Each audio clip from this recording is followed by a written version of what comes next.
Hello everyone, welcome back on my channel. BCom semester 5, chapter number 1 અને એનો question number 3. Already આપણે chapter number 1ના first અને second ક્વેશ્ચનને જોઈ ગયા છીએ. હવે છે ક્વેશ્ચન નંબર 3. સો ક્વેશ્ચન નંબર 3 છે briefly discuss about achievement of strategies of Indian planning. હવે ઇન્ડિયાની જે સ્ટ્રેટેજીસ પ્લાનિંગ ચાલે છે એના માટેની જે અચીવમેન્ટ્સ છે એના વિશે ડિસ્કસ કરવાનું છે. સો ઇન ઇન્ટ્રોડક્શન પોર્શન, હવે આ ક્વેશ્ચન સૌથી લેન્ધી ક્વેશ્ચન છે મારા ખ્યાલથી આ ચેપ્ટરની અંદર. તો એમાં ઇન્ટ્રોડક્શનનો પોર્શન તમને બહુ લાંબો આપેલો છે. You just have to go through along with it. Just after the attainment of independence, એટલે કે આપણને આઝાદી મળ્યા પછી the prime minister Jawaharlal Nehru set up planning commission. આપણા જે પ્રાઇમ મિનિસ્ટર હતા જવાહરલાલ નહેરુ, એમણે પ્લાનિંગ કમિશનની સ્થાપના કરી ઇન 1950 1950માં. And commence and first 5 year plan in 1951, અને પહેલું પંચવર્ષીય યોજનાની શરૂઆત કરી 1951ની અંદર. ઇન ધીસ કોન્ટેક્સ્ટ, આના માટે we have completed 12 5 year plans. અત્યાર સુધીમાં આપણે જોઈએ તો 1951થી લઈને અત્યારના વર્ષ સુધીમાં આપણે ટોટલ 12 પંચવર્ષીય યોજનાઓ ઓલરેડી કમ્પ્લીટ કરી ચૂકેલા છીએ. એન્ડ 13th 5 યર પ્લાન, અને અત્યારે હાલમાં 13મી પંચવર્ષીય યોજના ચાલી રહી છે for the period of 2017 to 2020. 2017થી લઈને 2020 સુધીની અત્યારની જે પંચવર્ષીય યોજના છે તે હાલમાં એક્ટિવ આપણને જોવા મળે છે. India has અડોપ્ટેડ the balance growth strategy. ઇન્ડિયાએ બેલેન્સ્ડ ગ્રોથ સ્ટ્રેટેજીને અપનાવેલી છે ફોર ઇકોનોમિક ડેવલપમેન્ટ. શાના માટે? ઇકોનોમિક ડેવલપમેન્ટ કરવા માટે. The first 5 year plan did not specify any clear strategy. જે પહેલી પંચવર્ષીય યોજના હતી એની અંદર કોઈ પણ ખાસ પ્રકારની આપણને સ્ટ્રેટેજિક ડેવલપમેન્ટ જોવા મળ્યું ન હતું from the second plan onwards. પરંતુ બીજી પંચવર્ષીય યોજનાથી પ્રોફેસર પીસી મહાલનોબિસ, આ વ્યક્તિનું નામ આપણે ખાસ યાદ રાખવાનું છે, PC Mahalanobis was the real architect of the second plan. એ શું છે? સેકન્ડ પંચવર્ષીય યોજનાના ખરેખરના પ્રણેતા આપણે ગણી શકીએ છીએ. And accordingly he introduce the clear development based Russian experience. અને એમણે પોતાના રશિયાની અંદર કામ કરેલા હતા એના અનુભવોના આધારે ભારતની અંદર સેકન્ડ પંચવર્ષીય યોજનાની અંદર ઘણો બધો પોતાનો ભાગ ભજવેલો છે. This strategies give too much emphasis on investment in heavy industries. અને આ જે એમની સ્ટ્રેટેજી હતી એની અંદર એમને વધુ પડતું મહત્ત્વ કોને આપ્યું હતું? હેવી ઇન્ડસ્ટ્રીઝને આપ્યું હતું. હવે આપણને કીધું છે aspects of strategies of planning in India. હવે ઇન્ડિયાની જે પ્લાનિંગ છે એની અંદરના આસ્પેક્ટ છે એમાં આપણને ખાસ ખબર હોવી જોઈએ. તો આપણો ભારત દેશ એ મિક્સ્ડ ઇકોનોમિક ચલાવે છે, એટલે કે મિશ્ર અર્થતંત્રનો ભાગ ભજવે છે. India has accepted mixed economic strategy of planning. ભારતે મિક્સ્ડ એટલે કે મિશ્ર અર્થતંત્રની પદ્ધતિ અપનાવેલી છે, which is the outcome of the compromise between capitalism and socialism. જેની અંદર આપણને મૂડીકરણ અને સમાજીકરણ બંનેનું કોમ્બિનેશન જોવા મળે છે. The economic development of USA.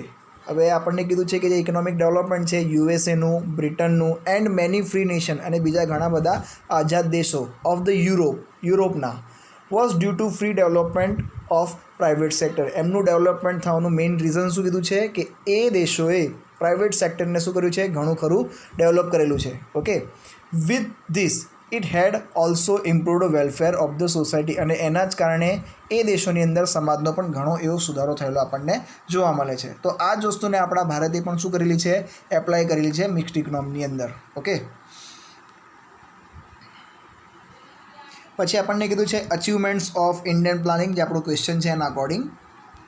તો following are the main objectives of Indian planning. Indian પ્લાનિંગના નીચે મુજબના આપણને અચીવમેન્ટ્સ જોવા મળે છે. નંબર 1 છે increase national and per capita income. આપણા જે રાષ્ટ્રીય આવક છે અને માથાદીઠ આવક છે એની અંદર વધારો થવો.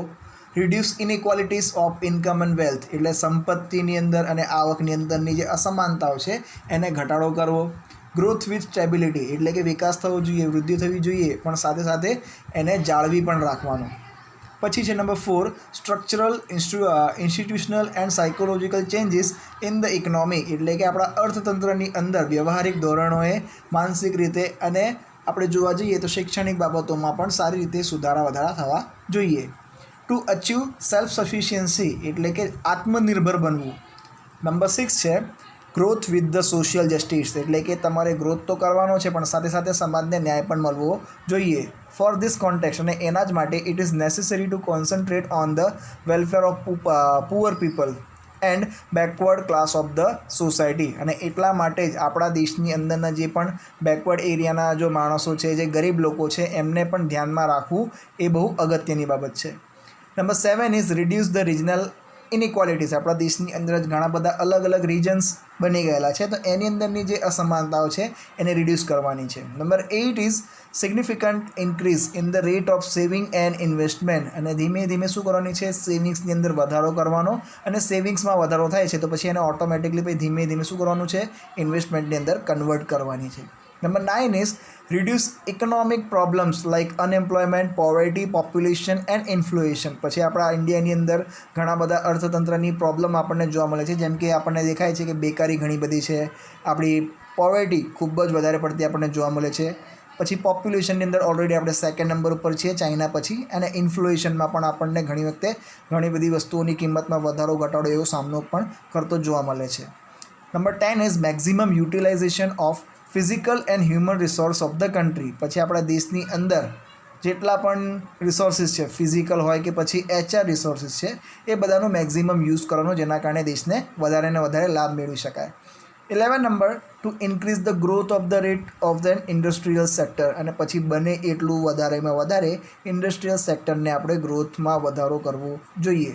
એન્ડ લાસ્ટમાં કીધું છે to develop an agriculture sector through its modernization and technological changes. અને પછી જેટલા પણ આપણા દેશની અંદર ઓલરેડી એગ્રીકલ્ચર સેક્ટરને રિલેટેડ અમુક ઇક્વિપમેન્ટ આવી ગયા છે તો એમનું ડેવલપમેન્ટ કરવું, એને સમય જતાં મોડર્નાઇઝ કરવું, અને પછી જેટલી પણ ટેકનોલોજીસ નવી નવી આવે છે એના અકોર્ડિંગ એની અંદર ચેન્જીસ લાવવા, એની અંદર બદલાવ લાવવા. ઓકે, સો આ આપણને 12 અચીવમેન્ટ્સ કીધી છે પ્લાનિંગની. ઓકે, સો આપણે વન બાય વન આપણને અમુકમાં થોડા બ્રીફમાં જવાનું કીધું છે.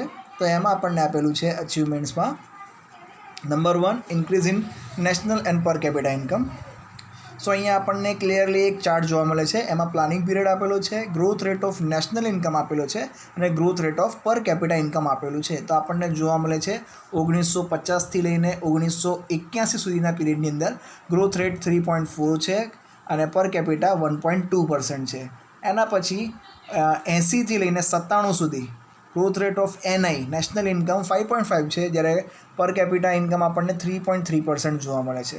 પછી 96-97થી લઈને 2003-04 સુધી, અને એમાં પણ આપણને કીધું છે કે 2004 અને 5ને આપણે પ્રાઇસ લેવલ રાખવાની છે. તો એમાં આપણને જોવા મળશે 5.8% નેશનલ ઇન્કમમાં ગ્રોથ રેટ છે અને 3.9% પર કેપિટા ઇન્કમની અંદર ગ્રોથ રેટ જોવા મળે છે. દેન 2004-5 ટુ 2012-13, અને એમાં પણ પ્રાઇસ લેવલ આપણને 2011-12ની આપી છે, જેની અંદર NI આપણને આપેલું છે 7.8% એન્ડ પર કેપિટા ઇન્કમ આપેલી છે આપણને 6.3%. પછી 2016-17 16 અને 17માં નેશનલ ઇન્કમનો ગ્રોથ રેટ આપેલો છે આપણને 7.1 અને પર કેપિટામાં આપણને એટલી અમાઉન્ટ આપેલી નથી એટલે ડેશ રાખેલું છે. અને એવી જ રીતે આપણને 2018માં એટ કસ્ટમ પ્રાઇસ એટલે કે જે નોર્મલી પ્રાઇસ ચાલતી હતી એના અકોર્ડિંગ જોવા જઈએ તો નેશનલ ઇન્કમનો ગ્રોથ રેટ આપણને આપેલો છે 7.598%. ઓકે, અને એમાં પણ આપણને પર કેપિટા ઇન્કમનો રેટ આપેલો નથી. સો આ આપણને ક્લિયરલી ઇન્ક્રીઝમેન્ટ જોવા મળે છે, જે બિગિનિંગમાં થોડો ઓછો હતો પછી ધીમે ધીમે એની અંદર આપણને વધારો થયેલો એવો જોવા મળે છે. એનું કન્ક્લુઝન આપેલું છે at 1993-94 price, national income of the country arise from 1,32,367 to 12,66,005 crore. એટલે એમાં આપણને પ્રાઇઝ આપેલી છે જે નેશનલ ઇન્કમ છે એ 1,32,367થી લઈને રૂપિયા 12,66,005 કરોડ સુધી પહોંચી ગયેલી છે. એમાં પણ આપણને આપેલું છે during beginning of the first 5 year plan. Okay, પછી during 1950-51 to 2003 and 2004. Similarly per capita income of the country arises from, એટલે કે પર કેપિટા ઇન્કમ આપણને કીધી છે જે 3,687 હતી એ આપણને 11,799 સુધી પહોંચેલી છે ડ્યુરિંગ 1950-51 ટુ ટુ 2003-2004. એનો મતલબ એમ કીધો છે it means that national income of the country increase by the 9 times. જે આપણી નેશનલ ઇન્કમ છે એ 9 ગણી વધેલી જોવા મળે છે. વાઇલ પર કેપિટા ઇન્કમની અંદર આપણને 1.8 times વધારો થયેલો જોવા મળે છે. And per capita income increase by almost 1.6 times during 2004-5 to 2012-13. અને એ જ પર કેપિટા ઇન્કમની અંદર આપણને 2012-13 સુધીમાં કેટલો વધારો થયેલો જોવા મળે છે? 1.6% વધારો થયેલો જોવા મળે છે.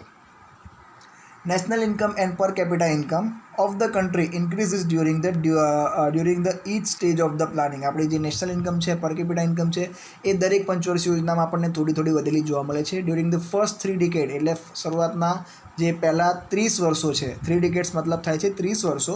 Indian economy increase at a annual average growth rate of 3.4, એટલે કે દર વર્ષે ઓછામાં ઓછા 3.4% જેટલો વધારો થતો હતો નેશનલ ઇન્કમની અંદર. એન્ડ 1.2% ઇન પર કેપિટા ઇન્કમ, અને 1.2% પર કેપિટા ઇન્કમની અંદર વધારો થતો હતો. ઇટ ઇન્ક્રીઝિસ કન્ટિન્યુઅસલી, અને એમાં પણ શું થયેલો છે? કન્ટિન્યુઅસલી વધારો થયેલો આપણને જોવા મળે છે. During 2004-5 to 2012-13 average annual growth rate, આપણને એવરેજ એન્યુઅલ ગ્રોથ રેટ આપેલો છે of national income and per capita income were recorded 7.8% and 6.3% respectively. આપણને બંનેના રેટ આપેલા છે respectively. Okay.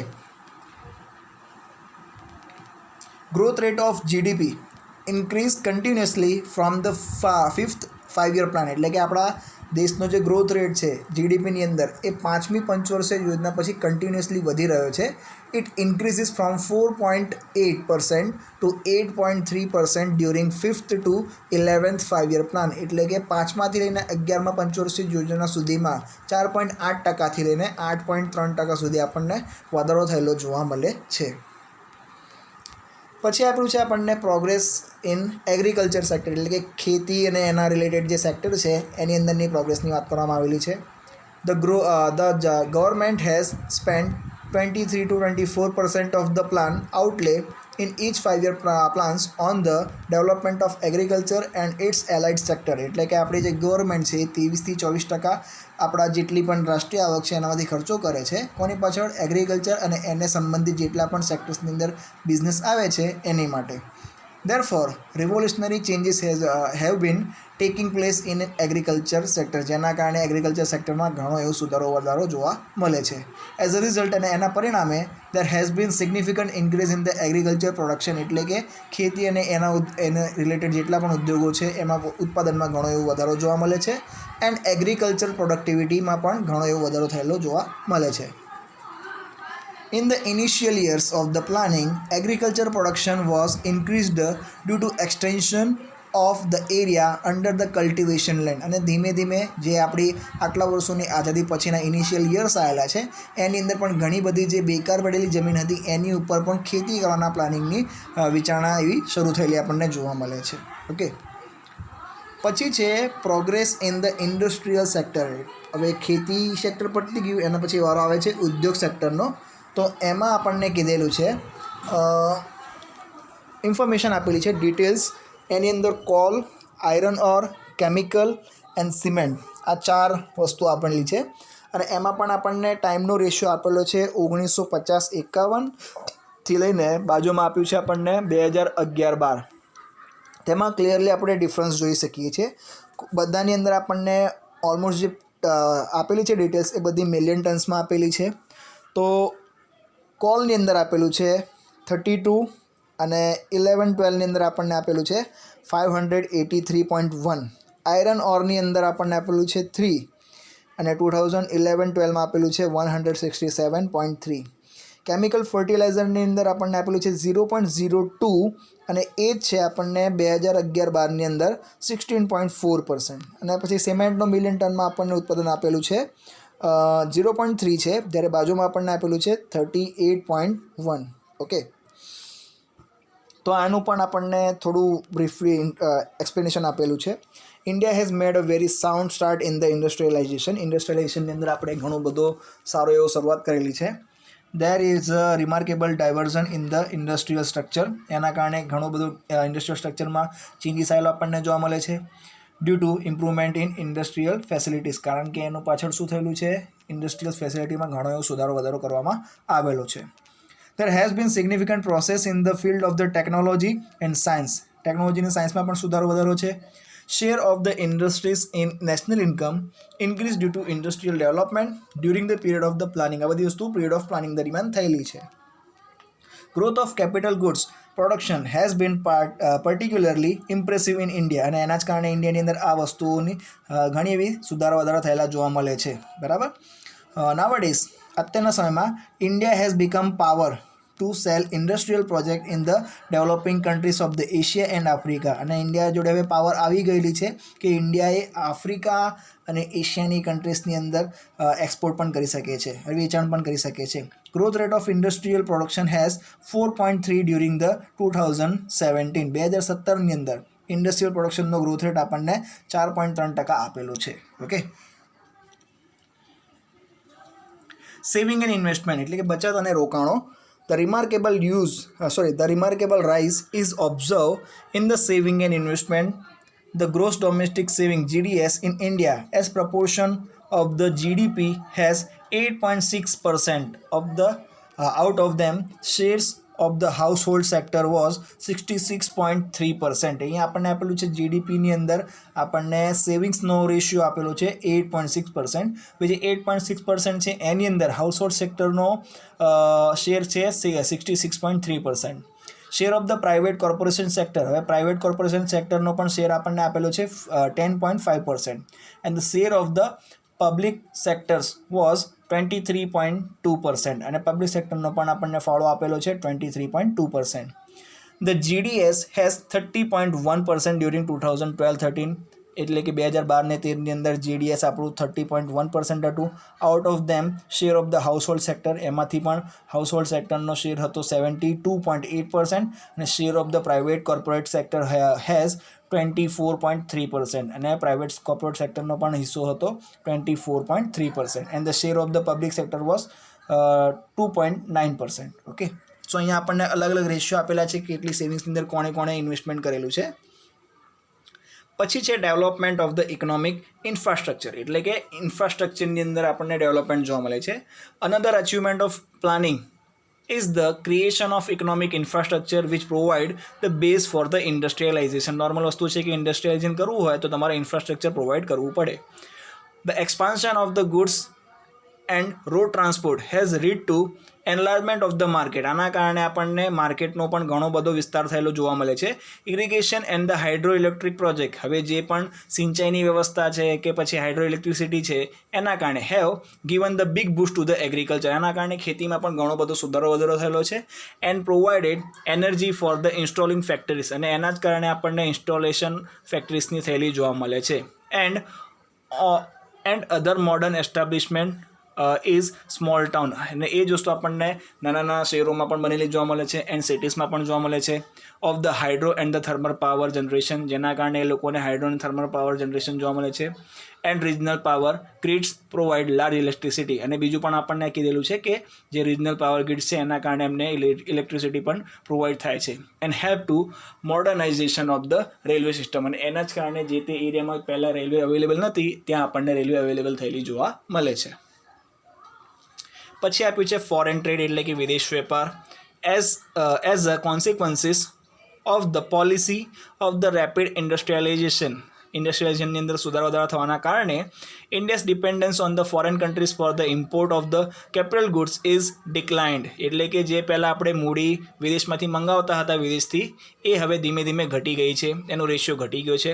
Similarly quite a good number are being produced indigenously, અને ધીમે ધીમે આપણા દેશની અંદર જ મૂડીની વસ્તુઓ બનાવવામાં આવે છે. This had lead to the import substitution, આના કારણે શું થયું છે, ઇમ્પોર્ટનું સબસ્ટિટ્યુશન થયેલું જોવા મળે છે. કોન્સિક્વન્ટલી સમયાંતરે the commodity composition if India's export has change in favour of manufacture minerals ores and industrial engineering goods, અને આના જ કારણે આપણને મેન્યુફેક્ચર્સના વસ્તુઓની અંદર પછી મિનરલ ઓર્સ આપેલા છે એની અંદર, અને એન્જિનિયરિંગ ગુડ્સની અંદર સારો એવો વધારો થયેલો જોવા મળે છે. Change in the structure of the national income. હવે નેશનલ ઇન્કમની અંદર સ્ટ્રક્ચરમાં પણ સુધારો વધારો થયેલો છે. The structural change in the growth of income is the biggest source of the identify to economic growth. The share of the agriculture in national income reduced. એટલે કે જે એગ્રીકલ્ચર સેક્ટર છે એની હવે રાષ્ટ્રીય આવકની અંદર પહેલાં ફાળો ઘણો વધારે જોવા મળતો હતો, હવે એ આપણને ફાળો થોડો ઓછો જોવા મળે છે. And the share of the industries and service have become increasing continuously. અને એની જગ્યાએ સેવા ક્ષેત્ર છે અને પછી ઉદ્યોગ ક્ષેત્ર છે એમનો ફાળો વધેલો આપણને જોવા મળે છે during the period of planning. It indicates the symbol of development, જેના કારણે આપણને ડેવલપમેન્ટ થયેલું જોવા મળે છે. અહીંયા આપણને આપેલું છે એના વિશેની થોડી અમાઉન્ટ્સ. તેમાં કીધેલું છે service sector, primary sector, industrial sector 1950-51, પછી સાલ આપી છે 2000 અને પછી છે 2017 સુધીની. એમાં પ્રાઇમરી સેક્ટરનું આપેલું છે આપણને 59%, 27.50, અને 2016-17માં છે 17.9%. ઇન્ડસ્ટ્રીયલ સેક્ટરની અમાઉન્ટ આપણને આપેલી છે 30%, 24.63%, અને બાજુમાં આપેલી છે 29.5%. Okay. After the adoption of the new economic policy, the share of the service sector has been significantly increased, while the share of agriculture and the allied sector has gone down. એટલે કે અમુક ક્ષેત્રમાં વધારો થયેલો છે તો અમુકમાં ઘટાડો થયેલો જોવા મળે છે.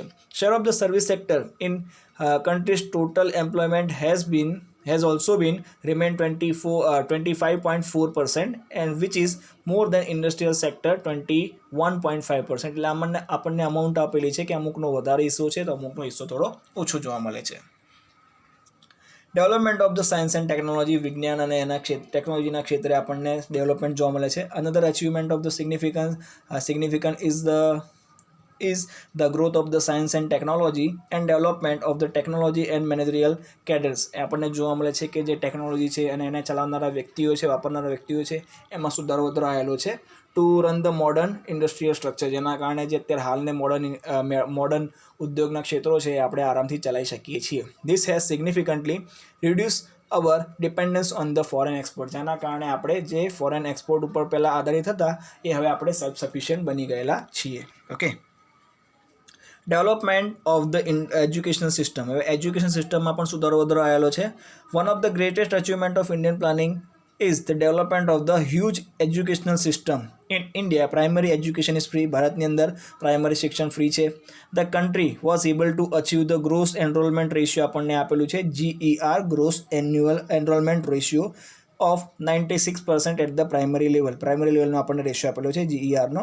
સિમિલરલી ધ સેકન્ડરી લેવલ એટલે કે સેકન્ડરીની અંદર GER વોઝ અબાઉટ 40%, આપણને 40% આપેલો છે. Through the drop out rate of education remains very high. Drop out પણ ઘણા વધારે આપણને જોવા મળે છે અને ઇટ ઇઝ વેરી સિરિયસ, અને એ વસ્તુ આપણને સિરિયસ બતાવેલી છે. એટલે ડ્રોપ આઉટનો મતલબ થાય છે કે ભણતર અડધું છોડી દેવું. ઓકે, એ વસ્તુ યાદ રાખવાની. The countries develop a huge infrastructure in the higher education, reach a level of 11%. Through the world average was 23.2%. Increase in the standard of living એટલે કે જીવનની અંદર તમે કેવી રીતે જીવન વિતાવો છો એનો વિશે સુધારો વધારો. Our planning has been success to increase the standard of living of the people. Average life expectancy limit increase due to the remarkable reduction in the mortality rate એટલે કે જે પહેલાં મૃત્યુ થતા હતા એની અંદર ઘટાડો થયેલો છે, અને જે બાળકોની પહેલાં મૃત્યુ થઈ જતી હતી એના રેશિયોમાં પણ ઘટાડો થયેલો છે, જેના કારણે હોસ્પિટલો સારી એવી બની ગઈ છે, સેવાઓ સારી એવી આપવામાં આવે છે, તો મૃત્યુનો દર ઘટી ગયેલો છે અને જન્મદરમાં આપણને સારો એવો વધારો જોવા મળે છે. Poor backward class of the society gets equal opportunity. ગરીબ લોકોને પણ હવે ઇક્વલ ઓપોર્ચ્યુનિટી મળે છે for the development through the various social welfare. જે વેરિયસ આપણને સમાજમાં કાર્યક્રમો થાય છે એના કારણે જે ગરીબ લોકો છે એમને પણ સારી એવી સહાય મળે છે ગવર્મેન્ટ દ્વારા, which improves their standard of living, જેના કારણે એમની જીવન ધોરણમાં સારો એવો સુધારો થયેલો આપણને જોવા મળે છે. સો આ હતો આપણો question. I know it is very lengthy, it is very complex, but તમારે આખો વિડીયો ફરીથી 2 થી 3 વખત જોજો. આઈ એમ શ્યોર તમને આના વિશે બધું વિગતવાર સમજ પડશે. તો પણ જો તમને કોઈ પણ જાતની ડાઉટ્સ હોય કે કોઈ પણ જાતનો ક્વેરીઝ હોય, ઓકે, સો તમે મને મેલ કરીને એના વિશે ડિસ્કસ કરી શકો છો. My email ID is sankalplearn@gmail.com and you can also WhatsApp me. તમે મને વોટ્સએપ કરીને પણ કોઈ પણ ડાઉટ્સ કે ક્વેરી હશે તો એના વિશે તમે પૂછી શકો છો. મારો વોટ્સએપ નંબર પણ તમને આપેલો છે 8780505433. સો આ હતો આપણો question number 3 from chapter number 1 BCom semester 5. Okay, આના પછી હજુ એક ક્વેશ્ચન નંબર 4 છે. તો મળીએ in the next lecture. Till then read hard, study hard, take care, bye by.